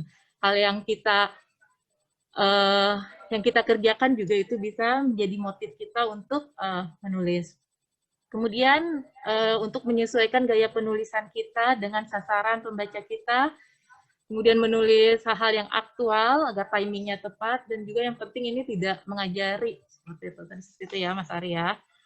Oke, rekan-rekan semua, dengan demikian untuk acara e-learning Itama pada pagi hari ini saya cukupkan sekian. Terima kasih kepada rekan-rekan semua atas perhatiannya. Kami dari bagian TU selaku penyelenggara mohon maaf jika ada kekurangan selama acara. Wabillahi taufiq wal hidayah. Wassalamualaikum warahmatullahi wabarakatuh. Waalaikumsalam warahmatullahi wabarakatuh.